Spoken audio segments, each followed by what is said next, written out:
Welcome to ConCast, where the fandoms unite, with a Boba Fett swagger and the Jedi's in sight. It's a comic book cocktail, shaken and stirred.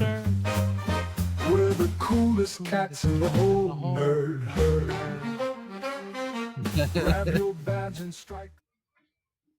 That Hey, babies. song is definitely catchy. As I was waiting for this to go live so I could share it online, the first thing that came in my feed was, "Oh, ConCast, did you want to see the episode about getting burnout?" I was like, "Motherfucker, that hit home right there." Let's see here. So, how's Daryl doing? Hey, we are doing just hunky-dory here down in the land of Wichititties. How goes it with the Newtonians? It goes all right. Hey, if you don't mind on your side, I know nobody on audio can hear this, but our picture is teeny tiny. Is there something I can do about that? 'Cause Well, let me see I cannot here. see Layout. Tim's face here. That works great. Better? Yeah. All right. Yep. Just that way I can see when Tim's irritated with the stuff I'm saying. So he's not feeling great today. So Dark Jester could just said nerd herd. Hello, Dark Jester. Dark Jester, that is John Boy, John Kipp, I do believe.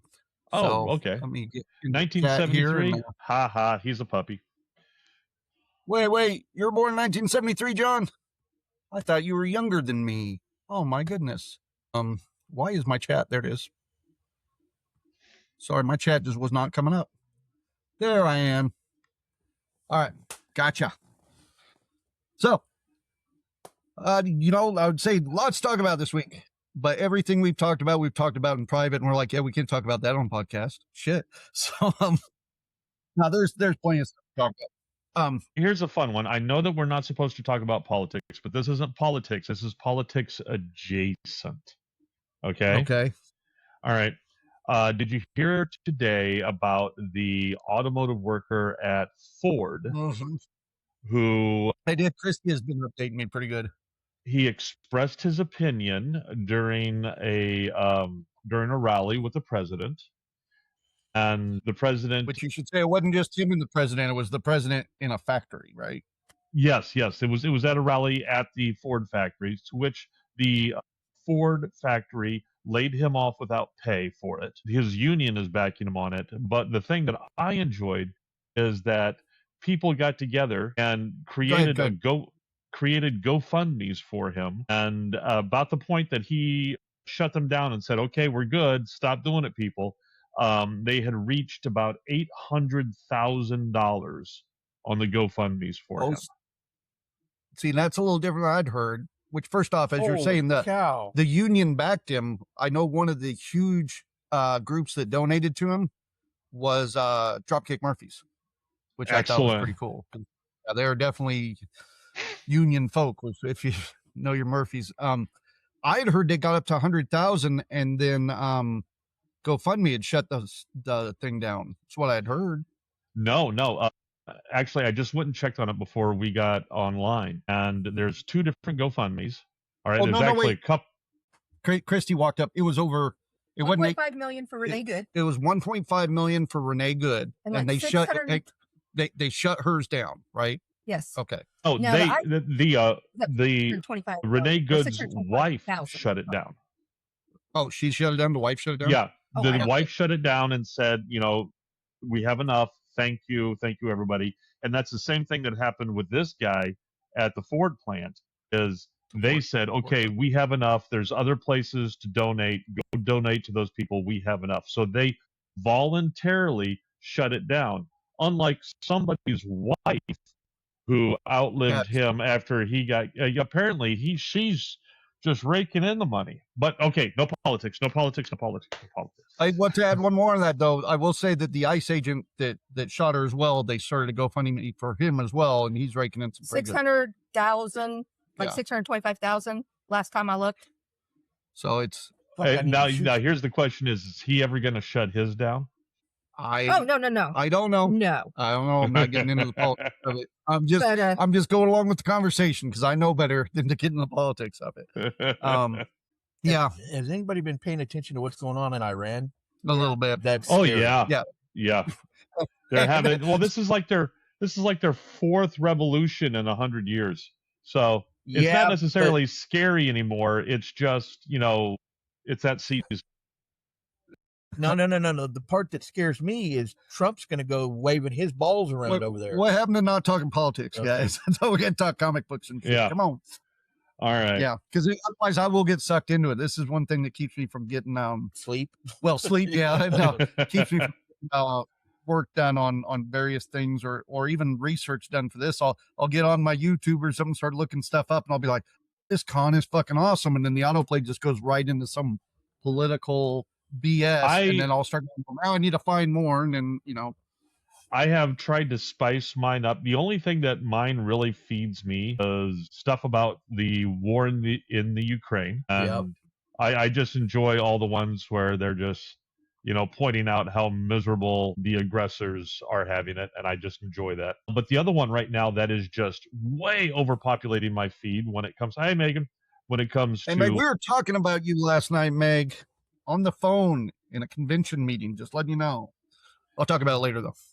Good. Is the new Star Trek show that is going to be premiering tomorrow. And to say that people are negative about it, the people who have reviewed it are negative about it is a vast understatement. I think the most damning one that I heard is that it makes Star Trek Discovery look good. Man, if you can make anything Star Trek look good, you must be doing it. No, I'm just kidding. I've heard bad. And Tim and I were just talking about that a little bit downstairs, talking about this episode we're about to do. And he goes, more news has come on the Kathleen Kennedy stepping back and Jon Favreau stepping up for running Star Wars. And it's like, yeah, we could talk about that, but it's like talking politics. You'll start getting bitter, and you'll start going, they need to. And even though they're fixing shit right now, and they're doing exactly what we want them to do, it looks like. Just 10 years late. Yeah, it's just real easy to get pissed to where, like, even earlier, I remember I just brought up Ryan Johnson's name, and I had to take a breath where I went.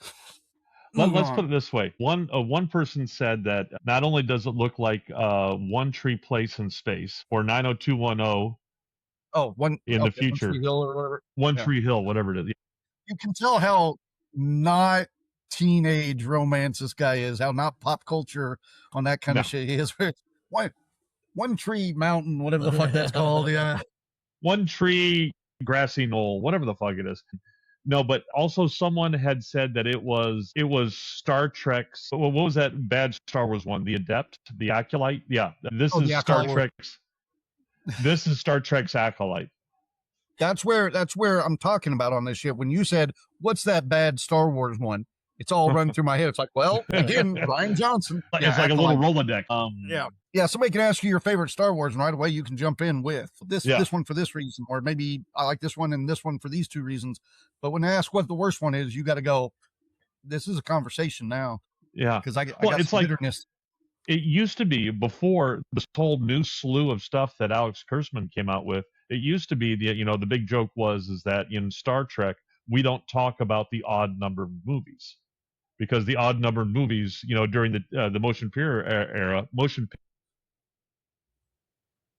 So what he's saying is 50% of what Star Trek does is shit. Okay. Let's talk about the prequels. Let's talk about the prequels on Star Wars and the sequels. All right, bracketing the only three that are good. So we're looking at Star Wars coming up with a 33.333% chance of being good. All right. The prequels weren't so bad. They were actually okay. Comic books and books are pretty good. Like the book. They were only okay. They were only okay once they got into 7, 8, 9. Then you look back at the prequels and went, well, shit, that wasn't bad. And the world will agree to that. It's so bad. You know what the name of the ship is that they are on? The USS Athena. Oh my God. All right. And I'm fine with that. And I'm all cool about Holly Hunter being the captain, but apparently she's a kooky captain that doesn't wear shoes and curls up in her chair like a cat. Oh, she's eccentric. I got it. Yeah. I could get behind that because no. I'm not as hardcore of a Star Trek fan as you, so I do get the no. But I could kind of see it because if you get another captain that's a little too militant, or like a Janeway, I hated Janeway. I like Loved now her. the actress. Loved her. The actress I love. The character I did not like. Janeway was a tough bitch. I liked her, yeah. She curls up like a cat in her chair, though. Ain't got the fur on her ass to fucking do what she needs to do when she needs to do it, though. Yeah, I don't know. I could see her being a tough bitch. No. Yeah, I could see it, man. Have you seen her in other movies? Yeah. She can be a tough bitch. But I've heard the character of her sucks. Yeah, I don't know. It's not about Holly Hunter. I like Holly Hunter. She's chaos. I am talking about the character, and I don't think the character is tough enough. I mean, I'll find out tomorrow. Tomorrow, I will be watching the first. I think the first 2 episodes drop tomorrow, and I will be watching it. But the thing is, even when they were on the carpet for their premiere last week, they were all sitting there, and we're ready for the Trekkies to tear us apart. Come on, bring it! I mean, they were just coming out and signaling, yeah, this is completely going to get torn apart. Why would you make a movie that you're ready for your fan base to be pissed off? A series. Marvel and Star Wars both did that same thing, if you remember.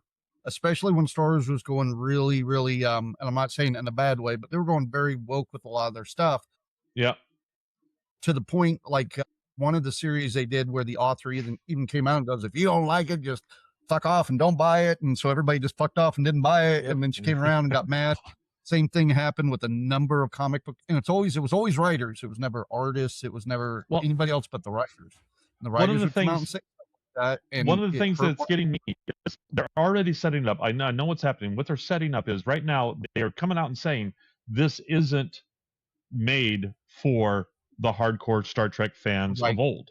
This is not made for them. All right. And that's fine. But when it fails miserably, what they're going to do is they're going to blame the hardcore Star Trek fans of old. Well, why didn't you support it? Because it wasn't made for us. You said that. Well, that's a big problem across the board. They keep bringing old IPs and keep them going. And they'll do that. They'll say, this isn't for you. We're trying to build a new generation, which I get. And you can keep the old and build new. You know what? For sure. I'm still waiting for the for them to dust off Thundercats, the adult version. So Thundercats, Chitara in Heat. All right, but go ahead. Just Google the word Chitara. I guarantee on the first page you're going to get 5 or 6 hits of Chitara in Heat. Dude, I'm a huge Thundercats fan, and trust me, it's out there. It pops up all the time.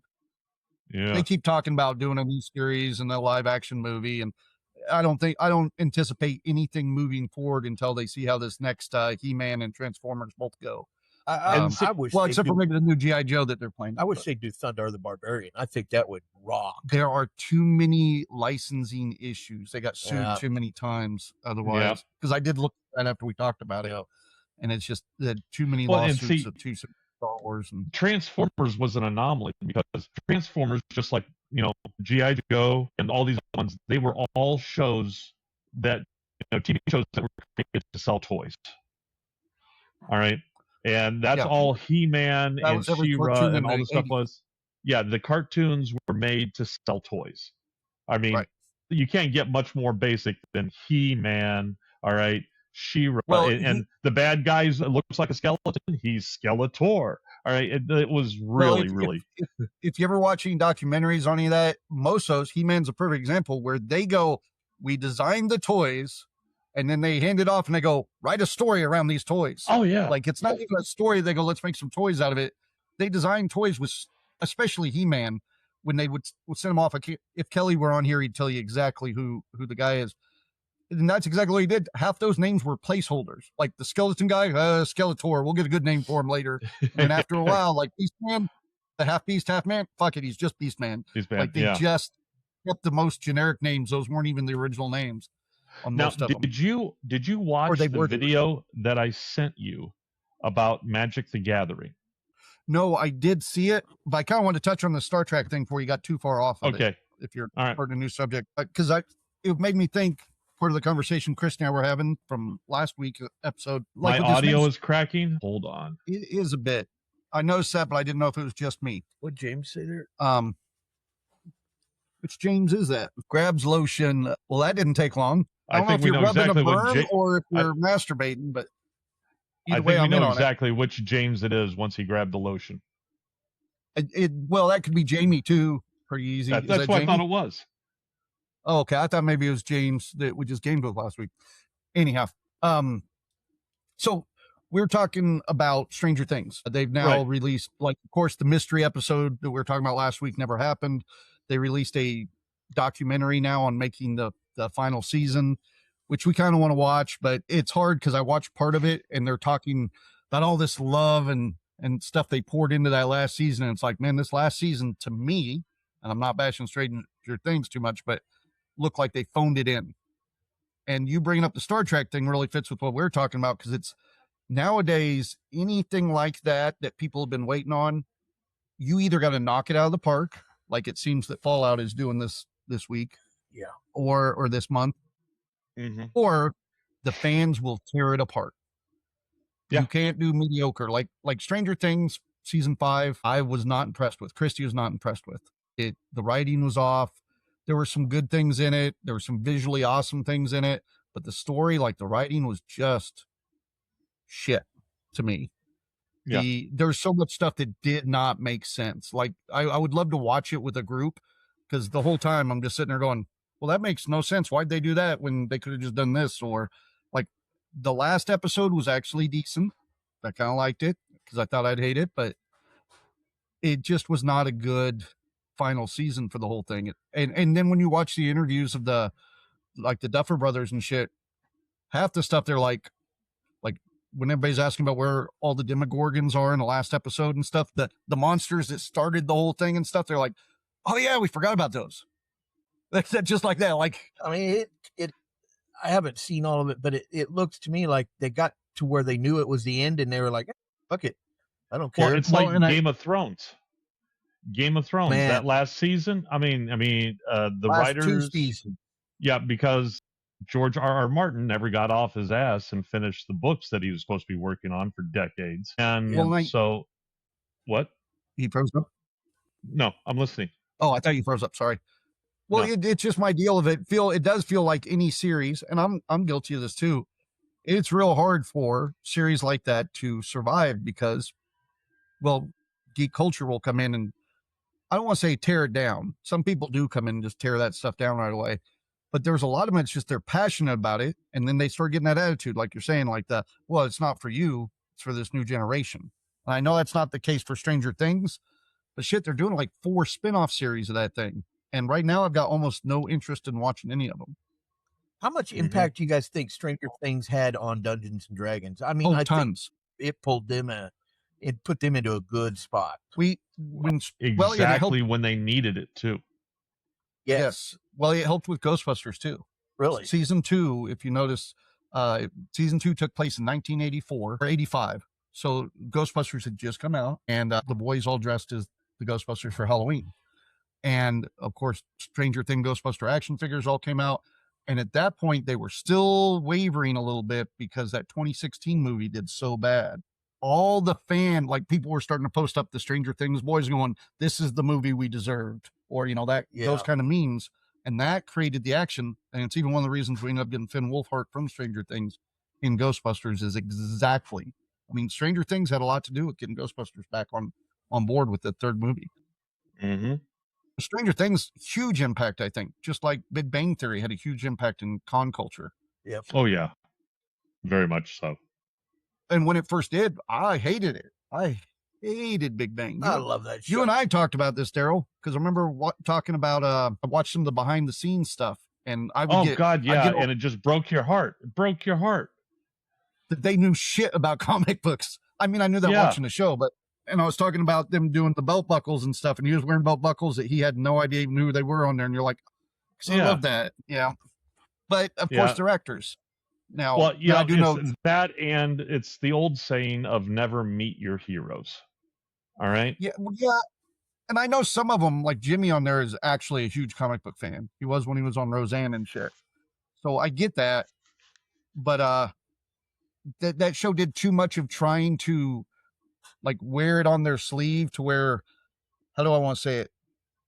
because we see this in gaming and everything. When you see somebody talking about a subject, and you as somebody who goes, I've talked with all my friends for years about it, you can look at them and go, oh, I know, I can see they don't know anything about this subject, because that's not how a gamer talks, or that's not how a comic collector talks, or that's not how a Star Wars fan talks. And the way when they would play their Dungeons and Dragons, they would do it, and it wasn't well, right at all. Season 1, much better.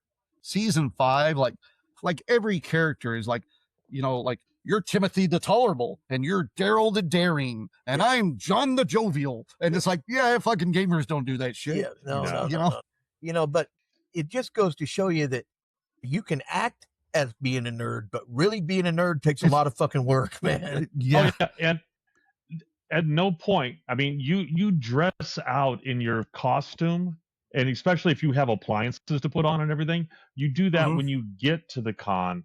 You do not do that when you have a 3-hour drive to get to the con. I mean, sorry. I mean, you might put on the costume ahead of time, but you're definitely not putting on all of the, latex and all that stuff like that for a 3-hour card ride, because it's going to fall apart before you even get there, much less get into the establishment. Oh yeah, just like, Big Bang Theory is a perfect example. Like when they're all dressing up, they're all in their gear driving 5 hours to the event. You're like, fuck, there's times me driving to Wichita 30-40 minutes away, I'll be like, I'm taking all my gear in a bag and changing in the Quick Trip. Yeah, but there's times where we've been in fucking Iowa, and I still got my costume ride home in that motherfucker all the way from Iowa. I can say this on behalf of all con and festival people. More people will ride home in their outfits than they're in their outfits. I mean, they'll take like half of it off and go, fuck it. I got a 6-hour car drive back home, and it's 7 o'clock tonight. Have I removed enough that I can scratch my nuts? Yes, then I'm game on. Let's get going. Oh, there's been times I'm towing that fucking 30-foot pirate ship out there, and I go, I'm going to leave the kilt and stuff on, because if I get pulled over, I want to make it look like we just left the fair. And, and I don't know how many times I've been pulled over too in that thing. Sometimes they pull over just because they're like, oh, that's neat, let's check it out. Sometimes they pull you over, and I'll do that, like, what were you guys, what's with the ship and everything? It says saying, we were doing dirty jokes at the Ren Fair and drinking with all the, it'll be like, we were doing a kids show, sword fighting, foam weapons with children and blah, blah, blah. And they'll be like, oh, you're so nice. Be on your way. Tim's reading all that. Jamie did say it took him about 4 or 5 tries once he finally got into the Stranger Things. Got off with the first episode. He's probably watched the entire series 4 or 5 times now. I thought about starting Stranger Things over from the beginning and going, but it just seemed to change so much. Like I say, the writing was so different the 5th season than every other season. It threw me off, and it's just something that I get into. I watched the first season, and that was enough for me. I mean, see, I loved the first 4 seasons.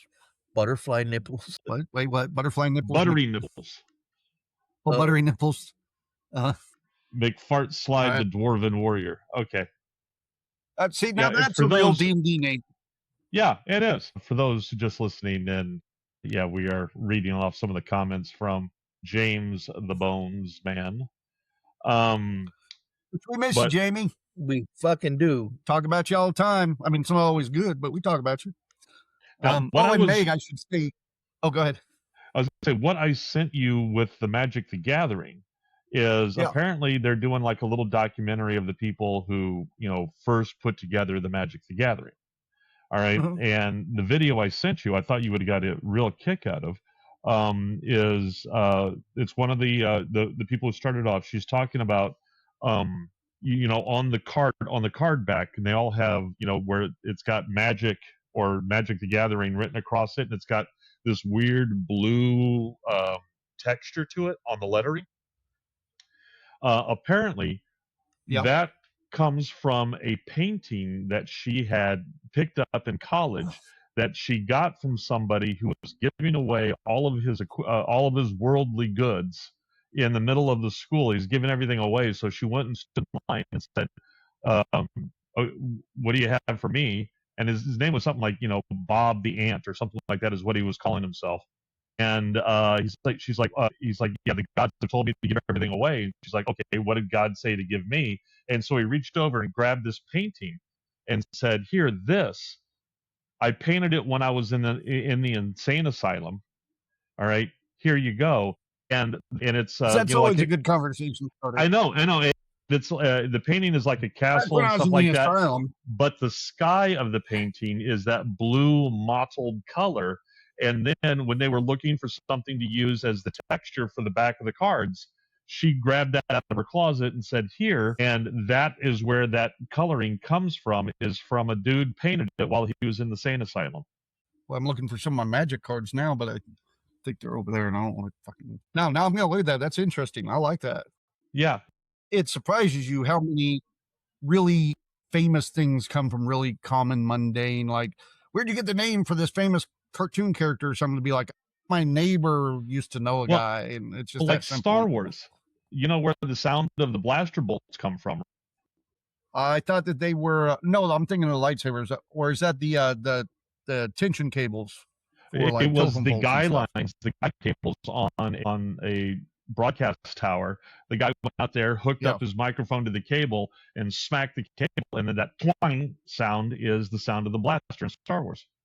See, and that's something else I missed. Not that I don't have tons to talk about on my list here, but that's something else I missed from movies past. And Tim and I have talked about it, especially with his geekgasms of, making like the scenery and stuff out of found items, like Star Wars. Most of that found item stuff. Nowadays, designer has to come in, design this thing. And I get some of that because they're going to end up making toys out of it and stuff. But so much stuff that the art of just like in Aliens, even clear up to the first 3 episodes of Star Wars, 1, 2, and 3, they were just grabbing random shit they found still, spray painting it, putting it on the wall, that kind of crap. The best one that I heard was apparently, when the droids escape in the escape capsule in episode 4, New Hope, all right, and that that ejects out. What? I heard that was a pantyhose container. Nope, it was a KFC bucket. Well, shit, in Star Wars, it's like the famous thing of the shoe and the potato and the asteroid belt, things like that. Yeah. I remember that. I mean, it's all over. See, Meg put, I've changed in the parking lot before. I bet we could do at least half hour, if not easily a whole hour of stories of weird places we've changed. That's not all I've done in a parking lot in a Ren Fair, man. Because I've changed on the stage in front of the audience before, for sure. I don't know how many parking lots or changing on the way in, or definitely bathrooms and stuff. People coming up and trying to talk to you while you're changing. Now, I'll just stand there in my underwear and let them watch. Screw it. Let's see. I wanted to tell Megan before, in case you need to jump off. I didn't want to freak you out by saying we were talking about you. Your name had come up. Eric Carl with TsunamiCon. Him and I talked a couple hours yesterday, probably, and talking about this year's event, changing a bunch of things. He's really wanting to see what he can do with some new things with the event. So I think we're going to try to help out as much as we can. We're shooting things back and forth. And I talked about the Star Trek room they used to have. If you remember that, Daryl, where I told you about it, maybe. No. The game, the Artemis. Yeah, they had a game called Artemis. And later there's a Star Trek version of it. But they used to have a room. And I guess we had it for about 3 years. I only remember it for like 1 or 2. But so they'd have monitors on all the tables, and they would take one room and turn it into the bridge of the Star Trek Enterprise. Nice. And so like you'd have a helmsman here, you'd have the captain, you'd have all the various people, and each person, if you know the game Artemis, then each person's monitor is their display of what's going on the ship, and then there's usually like a screen up front or something. And so you could sign up, you could go in there and play. I know Mark and I did it a couple times. I really enjoyed it. Thought it was cool. For a while there on the Oculus Quest, or on the the Meta Quest, there was a game where you could do that, and everybody, you had the captain, your navigator, your engineer, your weapons officer, and everybody could, and it was really cool because for a while there they didn't support it for very long because screw the people who paid for it. But I would get on there, and the thing is that it was right as COVID hit. And so I was just, I would put that on and I'd go in there and play with people from all over the world because everybody was just sitting in their homes and just, hearing some of the time other for it. people from like Australia and the UK or Germany and stuff like that, they're like, yeah, our country is taking care of us. We're all supposed to sit at home. They're sending us thousands of dollars a month in order so that we can, maintain and all the stuff like that. And I'm like, yeah, we got $200. That's all we got. Yeah, it made We got me. scolded a lot. Yeah, it made me really, really feel like my country was taking care of us. Well, with that, I was suggesting various things I'd like to see either come in or things to try again. And that was one I'd like to try again. And I asked if we even had people that run it. And he went through the whole history of the people that had worked it. And then he said, there's this guy, Andrew, and his wife, Megan. I was like, Amy and Meg, I know them. Damn it, I can maybe reach out to them and see if they were interested in coming and help run that. This is all still in talking phases, so that's one of the things right now is they are making this huge push right now that this is the 60th year of Star Trek. All right, they're making a big push on it. They're putting all kinds of stuff out at the Rose Bowl parade. They had a full-on Enterprise and everything there as a float. I mean, they've been doing like a full-on push on this being the 60th year, which really makes me think that they dropped the ball when they didn't do shit all for the 50th anniversary of Star Trek. But yeah, so they're trying to really drum up a renewed interest for it right now. Whether or not it actually clicks, that's going to be something else to see. As a game at TsunamiCon is something that I know there's a lot of people would like to see it because they'd like to participate in it, but man, that's one I would actually sit and watch other people play. Yeah, we did a lot. Just because that would be cool. Yeah, there was a lot. That would be one that you could have that going on, and then you could have like a master screen outside that people can just sit there in like a lobby kind of thing and watch other people play. Yeah, I think that'd be cool. Yeah, that was last year for TsunamiCon. We were talking about doing a lot of changes, and then of course there was all the kerfuffle with the location. So a lot of that just wasn't able to happen. And so this year, I hope he does not get hosed like that again. I really hope he doesn't. Yeah, no, we talked about that quite a bit last night.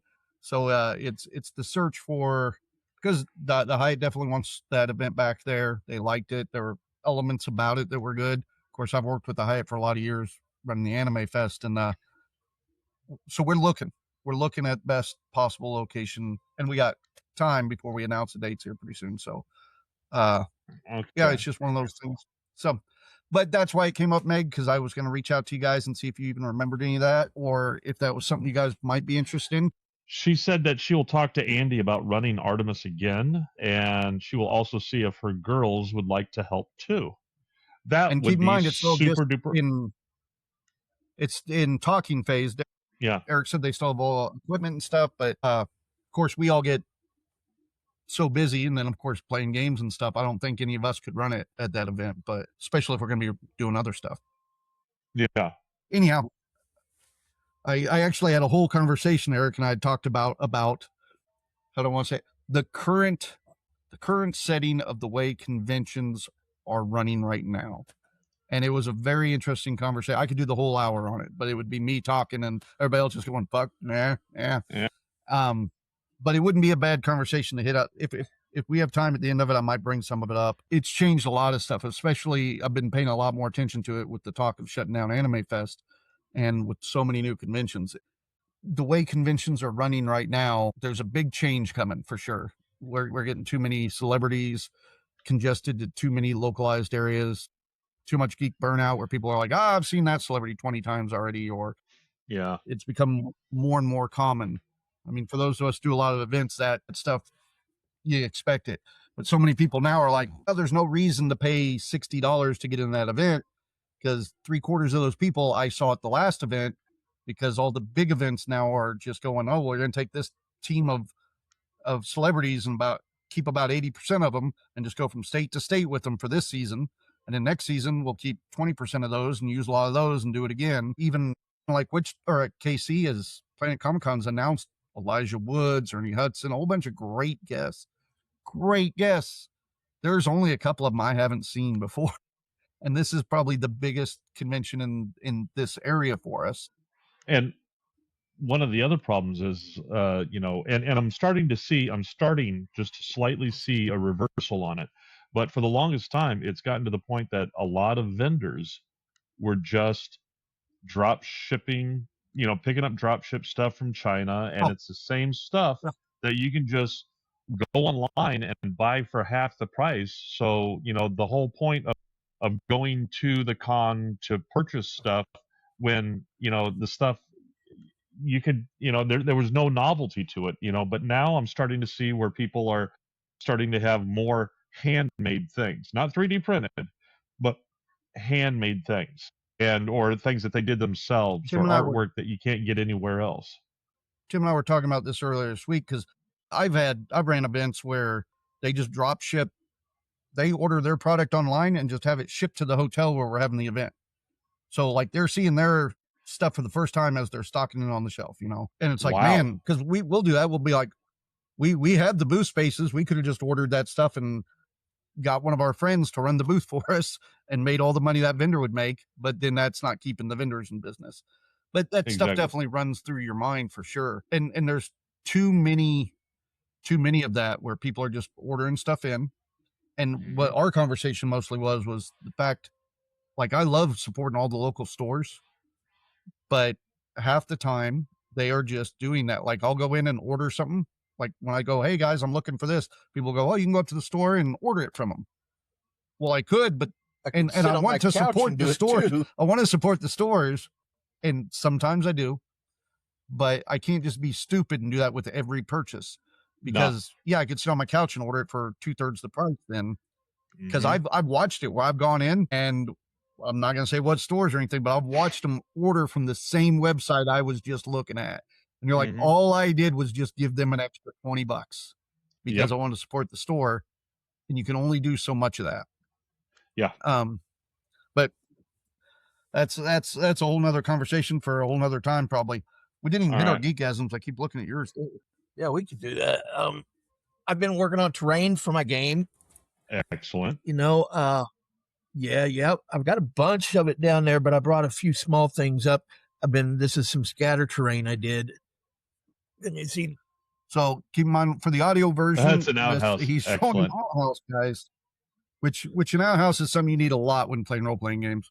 Yeah. I got an nice well. Everything I've done is covered well. Very good. Yeah. Everything I've done has all been with dollar store supplies, because I've watched some videos. Well, and a lot of it's just cardboard from my house. So I would say you've got less than 20 cents into each one of these things. I think. Yeah. Like I said last time, dude, you need to be, doing little tutorials on it, getting those out on the Book of Faces. I mean, not Book of Faces, the Tubes of Ubies, the YouTubes. Yeah.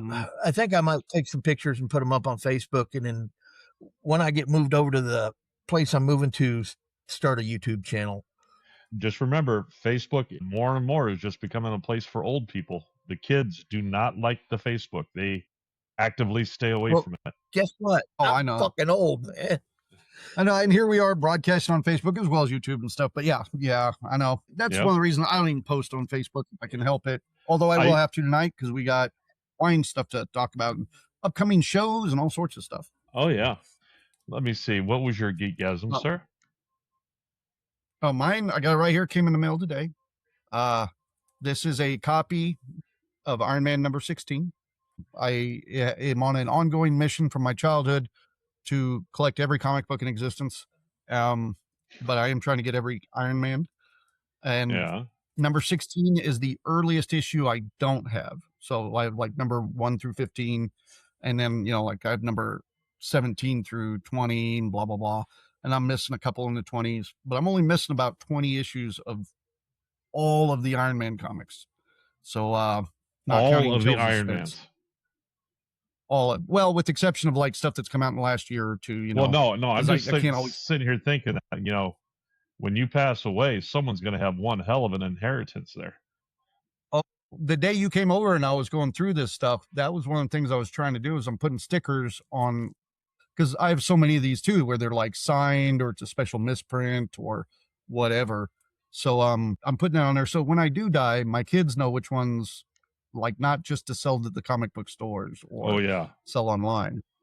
But yeah, I think I've got about 5 issues I got to get, and then I'll have one through, I don't know, like 200 and something, and then 200 something. I'm missing one, so I'm only about 20 issues down, and I'll have them all. So I'm tickled about that. The next issue I got to get is number 21. So okay, well, we need to make sure that you get a nice security system on your house. No, I don't keep doing this in my house for those wanting to break in, as I say every episode. All right. Let me see what I got. I finally got in a vacuum former. So, really? Yeah. I didn't even know that was on your radar. Well, you know the Planet Express ship, the model that I am hung up and haven't finished. I'm just waiting to put the paint on. Well, one of the things that has been holding me up is that I cannot get that front window on it 3D printed. I mean, it's just, I tried it in the resin. It just wasn't going. It was just too thin.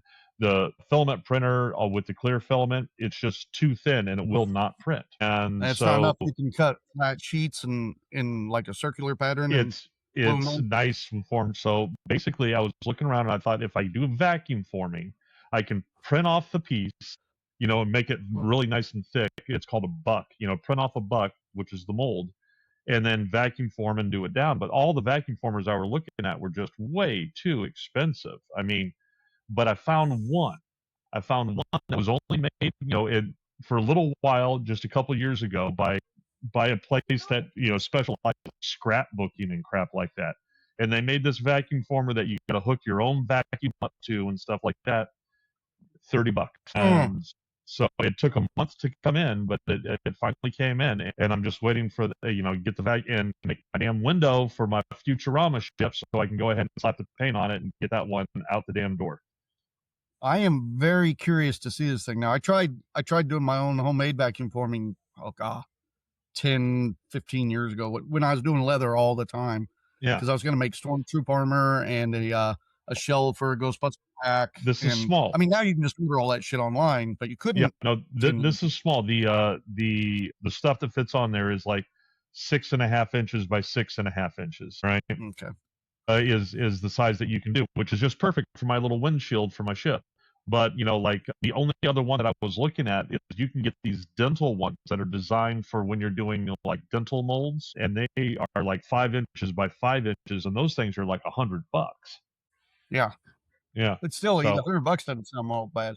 John said, if I make helmets, I can come over and make visors. LOL. That's a little small for that. You just do one lens at a time. Most of the helmets I've made, you can just do that's what I was talking about. You can just cut sheets of whatever plastic you want, and it'll usually lay in there, because most of the people that design the helmets, when they give a shit, they'll make it just flat enough so you can do that, This one, unfortunately, if you look at the windshield on that, it's got a really big curve on it. And it does look a little bit, or a little more than an angle. This is the mold. Where'd it go? Stop it. Yeah, you froze up on this side. I can hear you, though. Yeah, it tried to make me leave the site. No, this is the mold that I made that I'm going to go ahead and use, and that's a pretty harsh curve on it to just be able to bend things in. But anyways, so once I get that done, I can finish off the Planet Express ship and on to more things. See, now I saw John is on here. I don't know which John that is. It says my estate sale will be legendary. I don't recognize the picture, but I'm gonna guess that's John Fincher. I'm gonna guess, because I know his estate sale would be legendary, because I plan on outliving him and I'll be there. I just rip my fans. Daryl, you could with that mold you made, you could use plexiglass, heat plexiglass, and stretch over that. Well, that's basically what this does. Yeah, but it's so thin. No, it's a millimeter thick. That's all I need. Okay. Speaking of, dang it, on totally another note nobody cares about, that wood still sitting in the back of my oh yeah, I forgot about that. And I think the thickness is right, because it looked right, but it has gotten wet now, so I don't know if you can still use it. No, you might as well just use that for the back of that cabinet that you were talking about. Yeah, because there was like 2 3-foot by 4-foot pieces. They were pretty good size. Yeah. But no, sorry. yeah. What was it? I was going to say something. I forgot what I was going to say. Now, the other thing that I have is last week was CES. All right. It was the annual CES, Consumer Electronics Show, out in Las Vegas. And there was an amazing amount of robotics going on there. And it was almost scary. Some of the stuff was almost scary. I've got a video of the Boston Robotics Atlas robot, and I'm going to show you it standing up, and then I'm going to fast forward a minute to where it starts to do its. The way it's moving freaks me the heck out. All right, did you get that? All right. That was unfinished. All right, so let me share this up. All right, now we're going to start off with it standing up.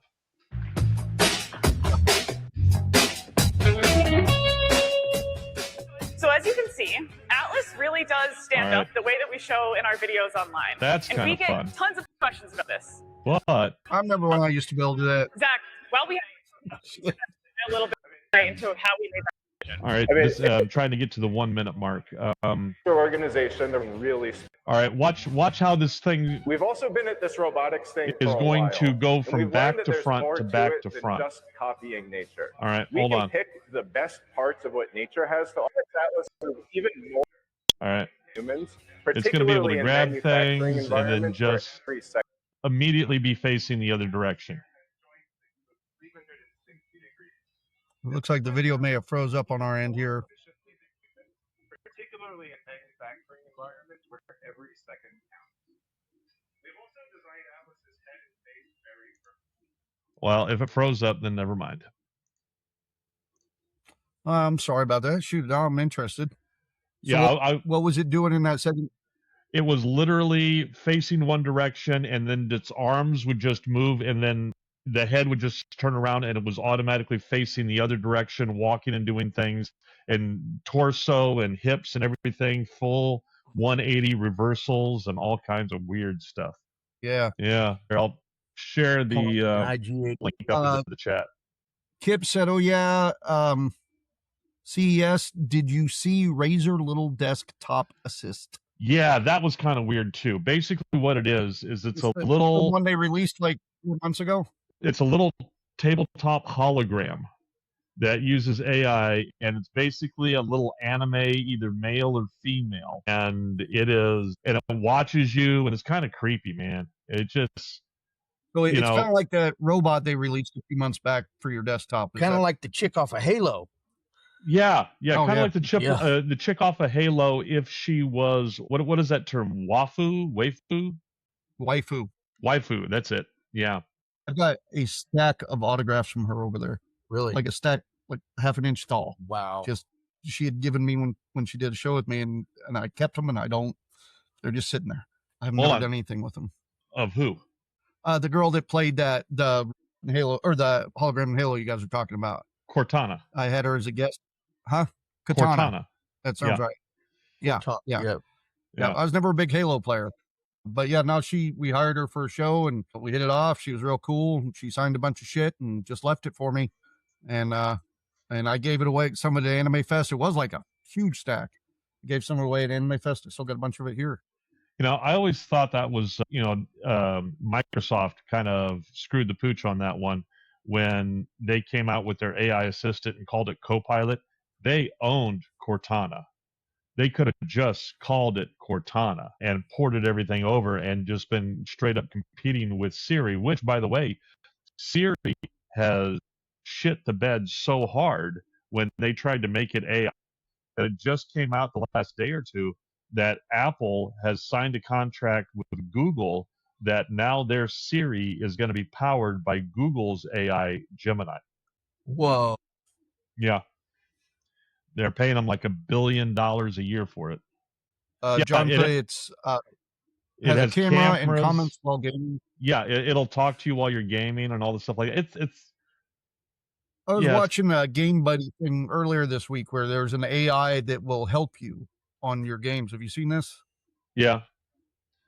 Yeah, it looks annoying as hell to me. Mm-hmm. It's like having a backseat driver that's there all the time, trying to talk like he's your buddy and telling you shit to do in the game. I don't know, it seems a little like I'm one of those guys. I try not to look up YouTube videos on what to do in a game if I can help it.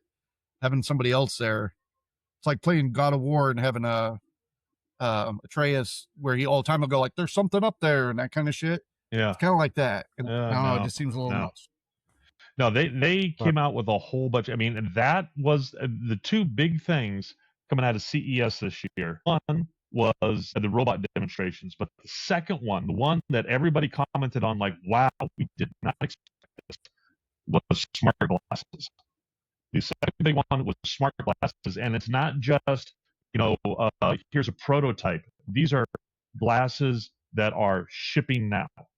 And they said the smart glasses were everywhere, not only on display, but people wearing them. And apparently Meta, Facebook Meta with their Meta Ray-Bans, they have been selling so much they cannot make enough to keep up with sales. They've had to double their output, and they're still not able to keep up with the number of people purchasing these smart glasses. Sounds like a good problem to have. I mean, I guess that's probably a very American problem to have, I bet. But no, that's worldwide. I mean, but the thing is that so this year you're going to see in people's hands, you're going to see a lot of AI glasses and smart glasses stuff. That is going to be. Well, then they're wearing them wrong if they're in their hands. Yes, you're absolutely right. But I'm going to. John does say Cortana was the name of an early online assist, but not AI, just voice activated activities. That's right, and so they did. Looks like they did go that route. They did, but they didn't go when it went full AI. So they already had it. They already had it, kind of cobbled into the system.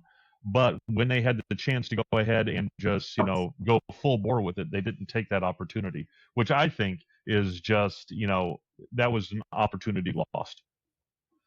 Maybe one of the developers on it had a girlfriend named Cortana once and said, "Fuck that," or something, or who knows? Could be a million reasons. But anyways, I thought that was it. We're going to see a lot of the smart glasses. There's going to be a whole buttload of stuff when it comes to robotics. It's going to be happening in the next year or so. I assumed that with the amount of stuff they released this year. No, especially this with year AI. It's a new year. You mean last year? Well, this last year. Sorry, yeah. But so it's CES was a real interesting, and that's the thing is they had a lot of times, like in the past, CES has either been like boring stuff like all TVs, or just a whole lot of prototype stuff where you didn't see anything. This year's CES was a lot of things that are available right now. Like one, I even sent my sister, because my sister, she's kind of bougie, and she likes her nails, and have her nails done all the time. There was one thing that was highlighted there for people who like to have their nails done, where it was an automatic nail thing where you could just go and either take pictures of a color or pick a color on the screen. You put your finger in, and it will, within like 5 seconds, it would paint your nail that color. So whatever color in the world that you wanted, you just put your finger in, done. So, I mean, there was just stuff all over CES that was actual ready to ship, ready to use, which is a breath of fresh air, because it's supposed to be the consumer electronics show, not the prototype electronics show. I wonder if there's not nail salons all over going, "Oh shit." Oh yeah.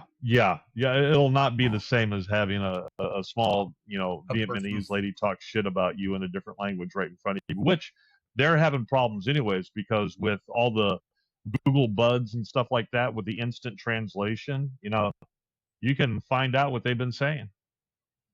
Yeah. Let's see. John says Meta Ray-Ban with monocle display and wrist. That's a chaotic controller. Yeah. Man, a monocle. Just immediately I read that and I was like, man, steampunk shows and stuff, I could just have a monocle that had my script and stuff on there. So I wouldn't have to have a piece of paper. The waveguide sends it directly onto the screen. So it's not like Google Glass was. If you remember the glass holes and stuff like that. It's not like that. Now it's actually waveguided onto the lens. All right. So you're reading it right there. I don't know if my eyes could handle that. Yeah, and all these things are currently available. You can go on right now and order it. Well, being able to order it and being able to afford it, two different things. But yeah. Well, you fucked up. Yeah, like going to work every day. See, I do got a number of conventions to talk about, but there were two simple things I wanted to mention before I got to that. And if you had anything else you want to talk about, of course. No, I'm good. I just saw this earlier today, and I was going to share it because you guys have performed. I got friends on here. One of my favorite comedians of all time is Craig Ferguson. Yeah. Oh yeah. Love Craig Ferguson. And I honestly think he's one of the best talk show hosts we've ever had. Mm-hmm. But he did this simple little TikTok thing or something in an interview where it was talking about one of the worst reviews he ever got. That when he was young, he did a Scottish character that I think it was BB Hitler or something like that. It had nothing to do with Hitler, but it was that he would just get out and say all these weird Scottish phrases and ask weird Scottish questions. And it was just something that a character he did. And the first review he ever read, I think it was the first one he ever read of one of his shows. It was that like BB is horrible or something, you know. Mm-hmm. So he reads the article and it was just devastating, and it got him to, you know, change some shit or whatever. And he said, I feel bad for all the performers out there starting out today or that are trying to make it today, because they don't get, and I know we've had this where you get that one bad show or that one bad review that just hits you so hard that you're like, I got to change shit. I got to step it up. I got to do something. And then you do. He said, now anybody that starts now, they get 400 bad reviews immediately. Like anything you put online, people are tearing it down. You don't have to wait till you do that bad show. You don't even have to do a bad show. People will criticize it immediately, no matter. So people will just keep putting out crap because nobody's criticized them. Or, you know, they don't take the criticism to heart, I guess, is the idea. Yeah. I just thought that was enlightening. Yeah. That is very real. I mean, you've got to have a really thick skin. But, you know, I think first time I heard it was with Joe Rogan, you know, back in the day. He's telling people on his show, you know, you cannot go into the comment sections on your videos. Yeah, because that way lies madness and sadness. And I got to agree with them. I mean, there's so many people with an opinion out there, and it doesn't matter if their opinion is based in anything at all. They're going to express their opinion, and you are nothing more than a piece of shit.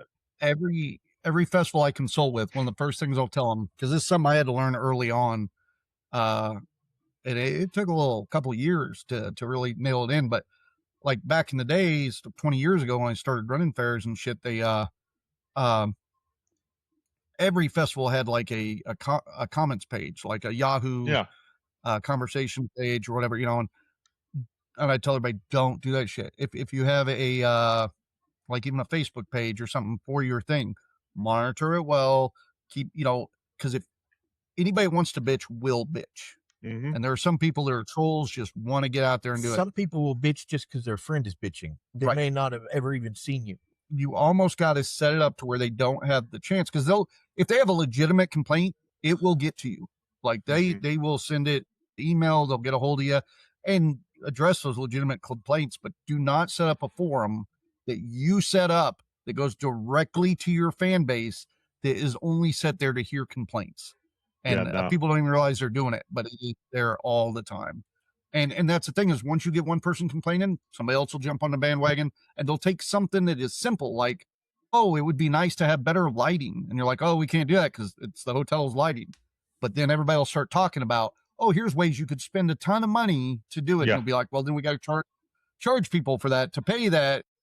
Like, people don't think it through, and everybody's trying to run your event for you through comment sections. And it's just not even worth playing. And Kristen here is bringing out a point anymore.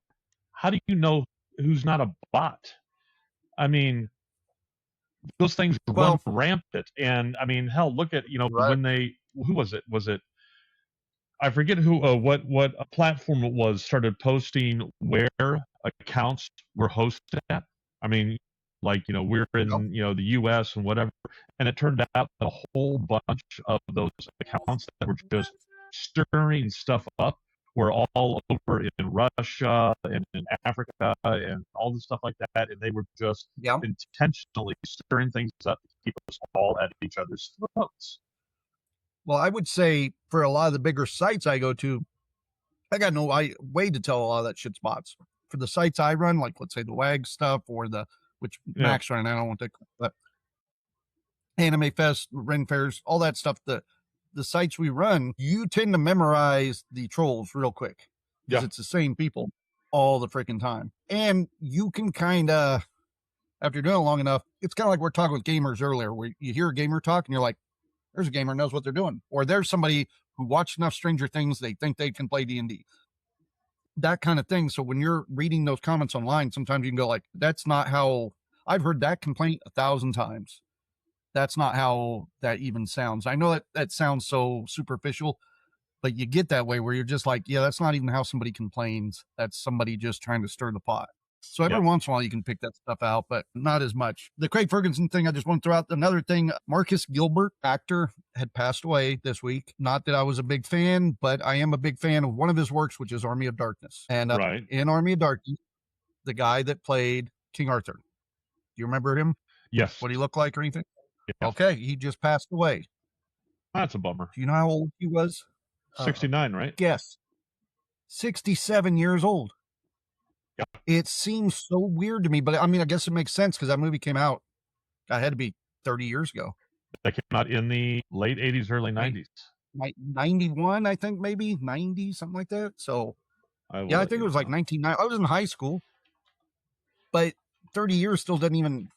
92. I guess, that puts him in his 30s in that movie. I just saw it. I always, that's the only thing I remember him from. I always see him like that. And of course, the picture everybody uses of him is from Army of Darkness. So when you look at it, and then you see 67 years old every time, it I think I get a year older every time I see that because it just hurts a little bit. It just dumbfounded me. So I was just passing that along. Oh, yeah. And then I got a little local convention dates and news to talk about. But other than that, unless you got something to talk about. No, I am good to go. Matter of fact. All right, because I see we're at 8:07. We're an hour and 6 in. A few local conventions and the ones we do just coming up. Normally that's what we do. I don't have everything in here next week. I will have a full updated because I've got a number of conventions that haven't announced dates yet that are getting back with me. So next week I will be going through and listing all of a whole bunch of the local convention dates. It's January, so we're getting things confirmed, and it's always the worst date or worst month for booking because even though a lot of performers will start, in fall, a lot of conventions won't even start doing their convention. Some will do it a year out. Some won't start till the beginning of the year. So we have a number of events we do annually that haven't even announced dates yet. Right. But remarkably, when they do announce dates, they're going to make sure to put them all on top of each other. So everybody's right on top of each other. I have already double booked twice this year, and it's not my fault. And events keep changing their fucking dates after they announce them, and it drives me nuts. Because if you contract, luckily if you contract with somebody, you contract for that date. Half the time, though, as a performer, when you do something for, some of these events we've been doing over 20 years, half the time you're just like, you're going to be there next year. We will see you next year. Everything's good. You might get a contract in the mail 2 weeks before the event just because you always do it. So it's like almost like a verbal thing. So when they change the date, and this has happened before, where we're just like, well, we can't do it because I know when Riverson's changed their date, we're doing our 25th anniversary in Wichita. Already had it set up. We're selling tickets to the and stuff. And Riverson's, they were doing their 10th anniversary. We'd been there for 10 years. We wanted to be at both of them, but it's like, you guys changed your date. We just can't do it. There's no way to keep up. And we've got that problem this year too, but we're going to see what we can do to work around it. But as far as us, the winery, we've just added 2 events to the calendar. One is tomorrow here in Newton, Kansas. We will be at Prairie for Third Thursday. We're going to be doing wine and mead samples. We're going to have warm mead there, for the first time. We're going to try that out. Daryl just dropped all the stuff off. So if anybody is in the Newton area from 5 to 8, we will be down at Prairie handing out samples, selling wine, talking about some of the stuff that the winery will be doing this year. and it's not totally official yet, but it looks like we will be in Hutchison for the chocolate, wine, and art crawl on Valentine's Day. We're going to be downtown there doing the wine thing again, handing out samples, selling wine, that kind of stuff. Trying to work a little bit more with the city of Hutch to get more involved with some of their events, because we've always had schedule conflicts. And to let you know, winery stuff, I went ahead and placed the order for the bottles and all the stuff like that. So we should be getting those in hopefully in the next week or so. We can, plan the bottle. And did you receive, I had also ordered some more labels, so they should have hit your house. Have not received yet, unless Christy got it and I haven't seen, but I'm sure she would have said. Oh, I'm sure she would have. We'll find out. Yeah, we're getting ready to start new batches for Great Plains Spring, so we'll have plenty going this year. Oh yeah, and before I go over the list of just stuff locally, we've got a new local festival in Wichita. We are not attending it, but it started some conversation earlier, so I thought I'd share it. It's at the Wave, same place we did the improv show, but it is a Taylor Fest, a Taylor Swift festival with no Taylor Swift. I just thought that was an odd one. I always look at events that you could do and stuff. It's just a whole festival. They're looking for more dancers and stuff. The one that weirded me out is, remember a long time ago, you and I went and saw Weird Al at the Cotillion, right? All right. Well, I was driving along and I saw up on a billboard that Smells Like Teen Spirit was going to be at the Cotillion. And I was like, there's no way in hell Weird Al is coming back to the Cotillion, because that was one of his spoof songs, was Smells Like Teen Spirit, which was his spoof on the Nirvana's from Nirvana's Teen Spirit one. No, that is a Nirvana tribute band. I figured that's what it was once you said it. And they took the name of Weird Al's song. It's just weird. I was like, what the fuck? That's a little weird. Some of those tribute bands we go see. I want to go see the Dwarf Kiss band. Yeah, that'd be cool. The Mini Kiss or whatever they're called. Oh, or Little Kisses. That would be a spectacle. I would love to see the guys that have the dwarf song. I'm a digger, digging dwarf. They look like they have a good show. All right, so keep in mind these events. I do not have the full list by any means. There are other events going on within a 30-minute drive of Wichita or an hour drive of Wichita. I'm just hitting a couple right now because we are currently going through the events we're doing. And some of the events, and I know this sounds horrible, some events that we work for, sometimes you have an agreement of we'll try not to promote too much stuff the same weekend you're doing your event, because that's part of what they pay us for. I don't mind saying that there's other events, but promoting them sometimes can be tough. But in January here locally, the 31st in Wichita, we have the Kansas Card Show at the Drury, which main reason it's a lot of sports cards, but they will have a lot of gaming cards. I think Gabe and I are going to go up, try to get some Magic stuff. February 6th and 7th will be the Gateway Pirate Fest run by our buddy Jake in St. Louis. I know it's a little further drive. We love that show. Still don't know if we're making it. We're not performing that one, but we're going to try to get down there. I mean, hell, if we get down there, I'm sure he'll throw us on stage for a minute. But that's going to be a real good show this year. They got a whole bunch of people that we love. Grog Before Gallows is going to be there, Naughty Bits, all these people we've talked about on here. The 27th, 28th, and February and March 1st will be the Kansas City Pokemon convention locally. Oh, okay. I'm only going into March here. The 20th and 21st of March, which is my birthday weekend, we will be in Topeka at the Topeka Ren Fair is the plan. It's all set up. We are also invited to go to Steampunk event that weekend, but we're doing Topeka. And then the weekend after that, of course, the 27th through 29th is Planet Comic Con, which is usually a big capper. And then we get into April with Great Plains and everything. I'll have the first 3 months totally for you next week of pretty much all the good stuff local. And I'll say it because John Fincher's on here. I try to advertise on his thing every once in a while. He's got a Facebook page that goes over a lot of the local Wichita events too. Oh, and nice. John, if you're still on here, throw it in the group chat. I can't remember the name of it off the top of my head, but if you look up on Facebook local conventions and stuff, he has a group page on there that will talk about a lot of the just local events that are popping up stuff and what's going on. So that's what I got. I just realized I just screwed up. What'd you do? Well, I'm sitting here looking, at these nacelles for the Starship that I'm going to be putting together. And I've been sanding it all down, getting it all smooth, down to 2,000 grit, getting all the lines off. And then I'm looking at it, and I just freaking realized I put the same parts together on each side. So I've got two raw. I got to take them apart. I'm sorry. I know that feeling. I can see it in your face that all that work is wasted. And now I've lost the enthusiasm to do the thing I was doing. No, I'm sorry. I'm going to do it. No. Okay. It's good. I love thought for sure me reading dates, you're like, oh, I double booked for something. No. Yeah. It's all good. All right. But that's all good. All right. Other than that, I am good to go here, kind sir. How about you guys? Sounds good.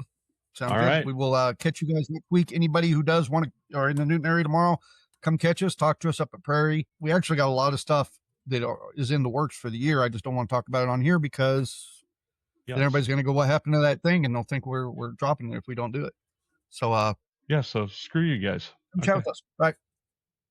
Hugs and kisses. And John said my birthday is on the 6th. I don't know if that's March 6th or which would be close to your birthday. Yeah, mine's the 4th. Yeah. Or February 6th. I don't know. But anyways, you'd be March, like Daryl and I. Yeah, March. It's the best month. All right. See you, everybody.